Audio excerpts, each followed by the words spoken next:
अब थोड़ा सा हम देख लेते हैं thermal expansion of gases.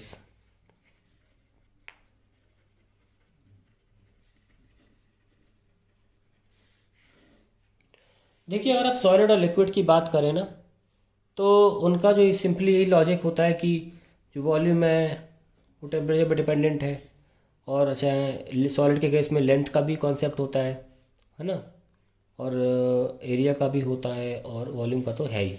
In case of solids दोनों है ना, वॉल्यूम भी है।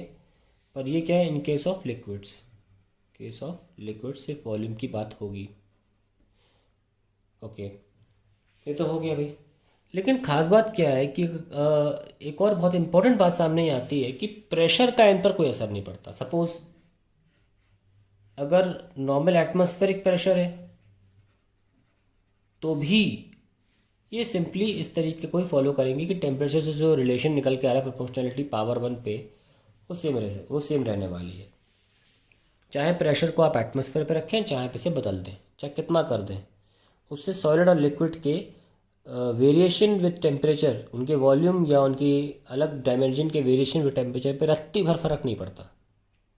परंतु अगर हम गैसेस की बात करें, गैसेस में प्रेशर बढ़ाने घटाने पर उनकी एक्सपेंशन विद टेम्परेचर में बहुत फ़र्क पड़ता है। ठीक है, तो गैसेस में ये नहीं सोचा जा सकता। इसीलिए गैसेस के मामले में हमें प्रेशर को कांस्टेंट रखना पड़ेगा, तभी हम स्टडी कर पाएंगे वॉल्यूम की विद टेम्परेचर कैसे एक्सपेंड हो रहा है या कॉन्ट्रैक्ट हो रहा है। सो इन केस ऑफ गैसेस लिखेंगे, इन केस ऑफ गैसेस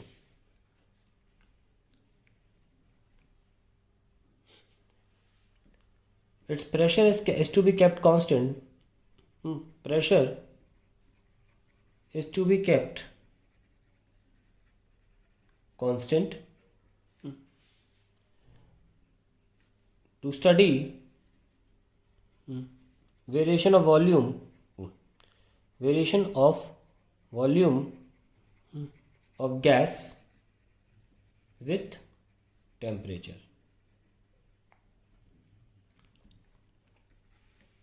हम ये बात ध्यान रखेंगे, और इसका सबसे पहला काम जिसने भी किया वो थे जॉन डाल्टन। सो अब ये देखेंगे हम कि किस तरीके से अगर प्रेशर को कांस्टेंट किया जाए तो गैस का वॉल्यूम बढ़ता है। देखिए, जॉन डाल्टन आए, उनने कुछ एक्सपेरिमेंट्स किए।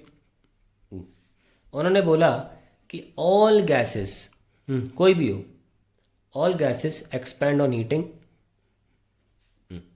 हीटिंग, और बहुत इंपॉर्टेंट पॉइंट ये था इक्वली। गैस कोई भी हो, लेकिन उनका एक्सपेंशन था वो सब गैसेस का बिल्कुल सेम था। कोई ऐसे अलग तरीके से एक्सपेंड नहीं हो रही थी, किसी का ज़्यादा वॉल्यूम एक्सपेंड हो रहा, कम वॉल्यूम, ऐसा नहीं था। सारी गैसेस का जो एक्सपेंशन था ऑन हीटिंग वो इक्वली आ रहा था। फिर उसके बाद मिस्टर चार्ल्स आए, चार्ल्स लॉ वाले। उन्होंने ये बोला कि जो इंक्रीमेंट है when gas is heated, gas is heated, it expands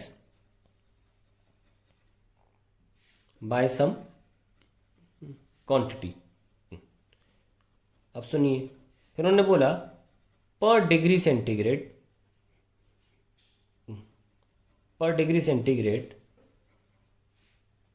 the increase in volume is same, is in volume is same and is a fraction of volume and is a fraction of volume of liquid, sorry क्या कहते हैं, gas at 0 degree centigrade. तो अगर मान लीजिए let V not be the volume of gas at 0 degree centigrade, तो मान लीजिए आपने टेम्परेचर बढ़ाया तो हर 1 डिग्री सेंटीग्रेड पर जो इंक्रीमेंट होगा वो बराबर होगा, और वो एक फ्रैक्शन होगा of the volume eight 0 degree centigrade. Suppose 0 degree पर एट 0 डिग्री सेंटीग्रेड वॉल्यूम है V नॉट। अब 1 डिग्री सेंटीग्रेड वॉल्यूम क्या है, V नॉट प्लस एक्स, ये वॉल्यूम है। बोला ये जा रहा था चार्ल्स के द्वारा, जो x है वो V0 का कुछ फ्रैक्शन है, सम n। ऑलवेज अगर कल को 2 डिग्री सेंटीग्रेड होगा then V0 will be 2x। तो x is not going to change, this 2 will change. कि अगर 1 डिग्री है तो 2 एक बार x लिखना है, 2 डिग्री है तो 2x लिखना है। इस तरीके से वॉल्यूम इंक्रीज होगा। तो इस पे एक्सपेरिमेंट्स किए और फाइनली रेग्नॉल्ट नाम का जो साइंटिस्ट था उसने इस n की वैल्यू निकाली। हमने x को बोला था V0 बाय n और उसने इस n की वैल्यू निकाली जिसका नंबर था 273। 273 बोला, यानी कि कोई भी अगर मैं 1 डिग्री की बात कर रहा हूँ V0 प्लस एक्स, तो वॉल्यूम क्या हो जाएगा V0 प्लस V0 बाय 273। तो देख सकते हैं आप कि अपने ही 0 डिग्री के वॉल्यूम का कुछ छोटा सा हिस्सा इज गोइंग टू चेंज। सो अगर मैं बात करूं एट 1 डिग्री, ये 1 डिग्री सेंटीग्रेड की बात है। At 2 degree centigrade V is equals to V0 plus 2 times V0 by 273 and so on. ये वैल्यू रेग्नॉल्ट ने निकाली थी। अगर आप नोटिस करें कि अगर आप V2 की बात कर रहे हैं, ये तो खैर V1 है 1 डिग्री सेंटीग्रेड पे, और अगर हम V3 लिखना चाहें तो लिखेंगे V0 प्लस ये 1 है 2 पे 2 तो 3 V0 बाय 273। यस और नो? तो हम एक काम कर सकते हैं, क्यों ना डायरेक्ट किसी भी टेम्परेचर की लिख लें, V0 कॉमन ले लें और 3 3 2 2 तो यहाँ पे T आ जाएगा, T by 273 and this was known as Charles law.